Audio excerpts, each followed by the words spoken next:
Sa tegid lahti videojuhendi loovtöö jaoks trigonomeetrilised funktsioonid reaalses elus.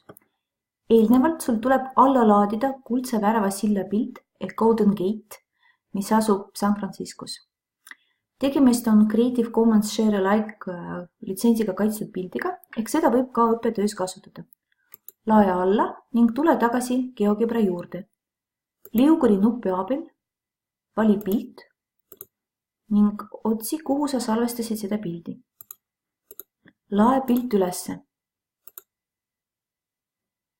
Pööra tähelepanu, et kui sa paned nüüd seda pilt niimoodi, et selle kaare keskpunkt ühtib tellide alguspunktidega või graafiku alguspunktidega, siis tegemist on koosinusfunktsioonidega.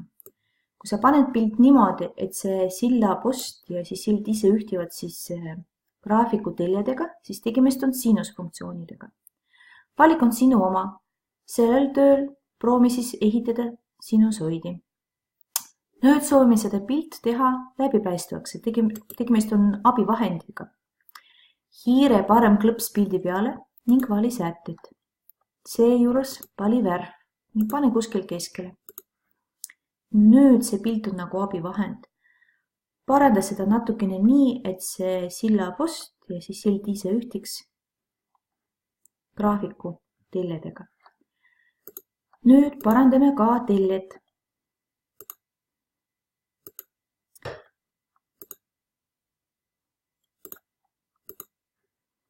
X telje, parandame kaugus ja paneme siis pi jagatud 2-ga. Nii on palju lihtsam. Nüüd proovime siis otsida seda võrrand nii, et ta ühtiks selle värava silla kujuga. Sa võid eelnevalt ka pildi väiksemaks teha, kui sa tahad. Aga seda võib ka hiljem teha töö käigus. Valik on sinu oma. Alustame sinusfunktsiooni graafikust. Fxist võrdub sinus x. Nüüd soovime, et need kaarekesed kõik olid ühte suunas, et peegeldada seda alla. Selle jaoks kasutame absoluutväärtus. Paneme siis sõna abs ning sinus x. Nüüd soovime need kaarekesed alla peegeldada. Seda saame kasutada sinusfunktsiooni omadused, kui paneme miinusmärk ette. Kõik on väga ilus, aga nüüd soovime seda kaarekeset suuremaks teha. Kasutades omadused, et seda välja venitada, kasutades sinusfunktsiooni saab siis, kui kasutame mingi muutuja siin ees, ehk a näiteks siis, jah. Aga see a on nüüd selline, et kui a on väiksem kui 1, aga suurem kui 0, siis saame välja venitada graafikut. Proovime lisada näiteks 0,7. Palju paremini, aga tundub, et vajame veelgi rohkem. Paneme 0,25 näiteks. Palju paremini.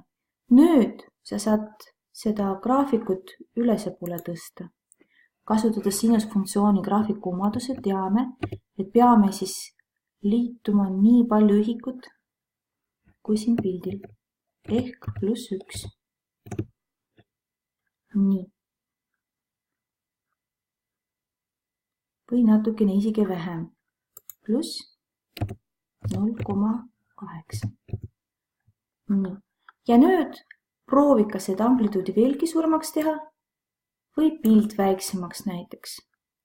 Sellest ongi sinu harjutus.